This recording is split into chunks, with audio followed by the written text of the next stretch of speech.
Hepatites virais. A hepatite, ou seja, a inflamação do fígado, ocorre mais comumente por causa de um vírus. Esses vírus atingem de maneira mais específica as células do fígado. Quando os hepatócitos são infectados, eles passam a apresentar externamente à sua membrana proteínas estranhas e anormais por meio de suas moléculas MHC de classe 1. Ao mesmo tempo, as células de defesa se infiltram no fígado e tentam descobrir onde está ocorrendo o problema. As células TCD8 positivas reconhecem estas proteínas anormais como um sinal de que aquelas células estão possivelmente danificadas. Os hepatócitos, portanto, são mortos pela ação de substâncias citotóxicas liberadas pelas células T e entram em apoptose. Os hepatócitos em apoptose são às vezes chamados de corpúsculos de Coulsillman, mostrados aqui nessa lâmina de histologia. Isso normalmente ocorre no sistema portal e nos lóbulos do fígado.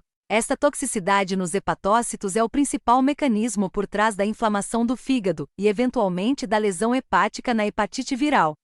À medida que a hepatite evolui, veremos alguns sintomas clássicos relacionados ao ataque do sistema imunológico: febre, mal-estar e náuseas. Além disso, os pacientes podem ter hepatomegalia, que é quando o fígado fica anormalmente grande devido à inflamação, o que também pode causar alguma dor. À medida que mais e mais danos são causados ao fígado, a quantidade de enzimas chamadas de transaminases no sangue aumenta. Isso ocorre porque os hepatócitos possuem essas enzimas transaminases para realizar seu trabalho de quebra dos aminoácidos. Normalmente, a transaminase sérica, ou seja, a quantidade que é encontrada no sangue, é bastante baixa. Mas quando os hepatócitos começam a ser danificados, seu conteúdo celular vai para o sangue. Por isso, um sinal comum de hepatite é o aumento de alanina aminotransferase, ou ALT, e aspartato aminotransferase, ou AST. Normalmente, mesmo que ambas estejam elevadas, a ALT será maior que a AST na hepatite viral e será a última enzima hepática a voltar ao normal. Além disso, níveis elevados de linfócitos atípicos são comuns nesse tipo de hepatite, quadro conhecido como linfocitose atípica. Os linfócitos são geralmente enormes, muito grandes, devido à estimulação de antígenos, nesse caso, os antígenos do vírus da hepatite. Muitas vezes os pacientes também acabam desenvolvendo icterícia, com uma mistura de bilirrubina conjugada e bilirrubina não conjugada. A bilirrubina conjugada vaza quando os ductos biliares são danificados ou destruídos, quando os hepatócitos morrem, porque esses hepatócitos constituem parte de seu revestimento. Além disso, como esses hepatócitos estão morrendo, o fígado começa a perder a capacidade de conjugar a bilirrubina e torná-la solúvel em água. Por esse motivo, há o aumento da concentração de bilirrubina não conjugada. Como existe bilirrubina conjugada e não conjugada no sangue, parte da bilirrubina conjugada solúvel em água é filtrada na urina, dando-lhe uma cor mais escura. Outro achado comum é o aumento do urobilinogênio na urina. O urobilinogênio é produzido quando a bilirrubina é reduzida no intestino por micróbios intestinais. Normalmente, a maior parte é reabsorvida e transportada de volta ao fígado para ser convertida em bilirrubina ou bile novamente. Mas se essas células do fígado não estiverem funcionando bem, esse urobilinogênio é redirecionado para os rins e excretado. Se os sintomas persistirem ou se o vírus persistir por mais de 6 meses, a hepatite viral passa de hepatite aguda a hepatite crônica. Nesse ponto, a inflamação ocorre principalmente no sistema portal. Se a inflamação e a fibrose continuarem acontecendo, isso é considerado um péssimo sinal, pois pode progredir para uma cirrose pós-necrótica. Existem 5 tipos conhecidos do vírus da hepatite que possuem propriedades ligeiramente diferentes e únicas. A hepatite é transmitida pela ingestão de alimentos ou água contaminados, ou seja, pela via fecal-oral, e sabe-se que é adquirida por viajantes. O vírus da hepatite A, ou HAV abreviadamente, é quase sempre agudo e geralmente não existe HAV crônico. Se falamos de marcadores sorológicos, um anticorpo HAV-IgM indica uma infecção ativa. Já o anticorpo HAV-IgG é um anticorpo protetor que sinaliza a recuperação do paciente após infecção pelo HAV ou vacinação no passado. O vírus da hepatite é, na verdade, muito semelhante ao HAV, com a mesma via de transmissão, fecal-oral. Mais comumente adquirido através da ingestão de frutos do mar mal cozidos ou água contaminada. Também não costuma evoluir para o estágio crônico. Os anticorpos HEV-IgM indicam que há uma infecção ativa e o anticorpo HEV-IgG é o anticorpo que sinaliza a recuperação, assim como no HAV. Mas duas grandes diferenças a serem observadas entre esses dois vírus é a seguinte: primeiro, apenas o HAV tem opção de imunização. Segundo, a infecção por HIV em mulheres grávidas pode ser muito grave e pode levar à insuficiência hepática aguda, às vezes também chamada de hepatite fulminante. O próximo é o vírus da hepatite C. Esse vírus pode ser transmitido durante o parto, no compartilhamento de seringas durante o uso de drogas de abuso intravenosas ou através de sexo desprotegido. O HCV geralmente evolui para a hepatite crônica. Existem alguns testes usados para a detecção desse vírus e um deles é o imunoensaio enzimático que avalia a presença do anticorpo anti-HCV. Se presente, não confirma necessariamente infecção aguda, crônica ou mesmo resolvida, porque não é considerado um anticorpo protetor, como no HAV e no HIV. Para obter uma confirmação mais específica, utiliza-se o ensaio de imunobló. É mais específico, mas menos sensível que o imunoensaio. Clinicamente, o ensaio de imunobló não traz um resultado definitivo e, na verdade, precisa de um teste suplementar adicional se for positivo. O padrão ouro para o diagnóstico é um teste de pesquisa de RNA do HCV. Usando PCR, ou reação em cadeia da polimerase, este método pode detectar o vírus muito cedo, 1-2 semanas após a infecção.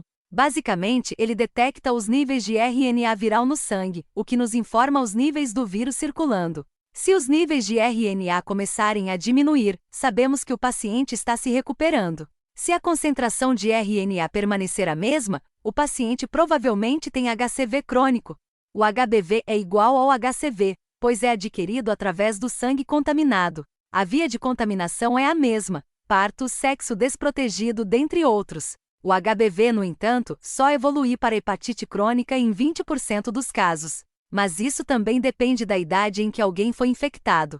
Por exemplo, cerca de 50% das crianças com menos de 6 anos têm maior probabilidade de desenvolver infecções crônicas. Esse percentual aumenta quanto mais jovens eles forem. Além disso, sabe-se que o HBV crônico está associado ao câncer de fígado. E todas essas coisas fazem do HBV e da sorologia do HBV um conceito super importante de entender. E tal como na hepatite C, podemos utilizar uma variedade de métodos de teste, como PCR, para detectar determinados marcadores, especialmente os antígenos do HBV. A presença ou ausência de cada um deles em diferentes momentos pode nos dizer coisas diferentes.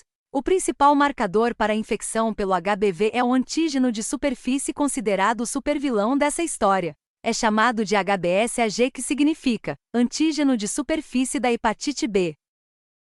Outro marcador importante é o HBcAg, que é um antígeno presente na região central da estrutura viral. Pense neles como os capangas que trabalham dentro da fábrica do mal do vilão, que nesse caso é o vírus.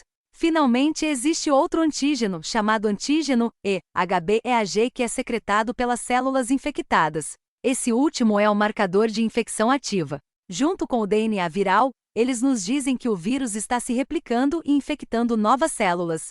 Portanto, no início da infecção, durante a fase aguda, o marcador HBsAg estará presente e dará positivo juntamente com HBcAg e HBAg. Neste ponto, o sistema imunológico produz anticorpos IgM contra os antígenos da região central, anti-HBc. Esses anticorpos atacam os antígenos centrais e realmente se esforçam ao máximo. Mas para que realmente a infecção seja controlada, é importante uma defesa eficiente direcionada ao antígeno de superfície HBsAg. Então, durante a fase chamada janela imunológica, é produzido o anticorpo IgG direcionado ao HBsAg, o anti-HBs. Nesse período, a concentração tanto de antígeno quanto do anticorpo é relativamente baixa e isso pode durar de várias semanas a meses. É como se uma guerra estivesse sendo travada, mas não se sabe ao certo quem está ganhando. A única coisa que você consegue detectar nessa fase são os anticorpos IgM direcionados à parte central do vírus. Anti-HBc. Neste ponto, duas coisas podem acontecer.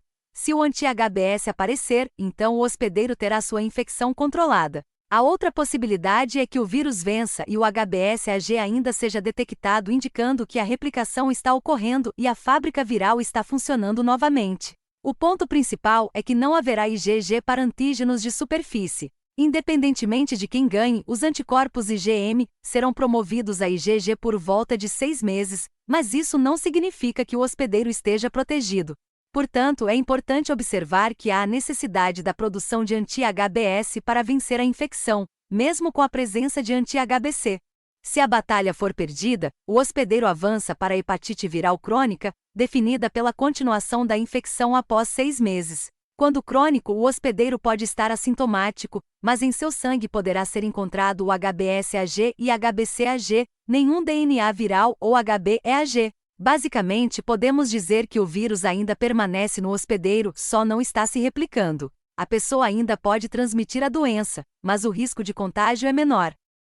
Neste estágio aumenta o risco de cirrose pós-necrótica e carcinoma hepatocelular. Uma maneira de contornar o fracasso na proteção natural do hospedeiro é por meio da imunização. Nela estão presentes os anticorpos específicos que agem contra o antígeno de superfície anti-HBs. Por último, mas não menos importante, o vírus da hepatite D. Ele é o único que necessita do HBV, o que significa que só pode infectar o hospedeiro se este também tiver o HBV. Se infectar ao mesmo tempo, chama-se coinfecção. Se infectar algum tempo depois, chama-se superinfecção, que é considerada mais grave que a coinfecção. Se o anticorpo IgM ou IgG estiver presente, isso indica uma infecção ativa. Neste caso, o IgG não é um anticorpo protetor.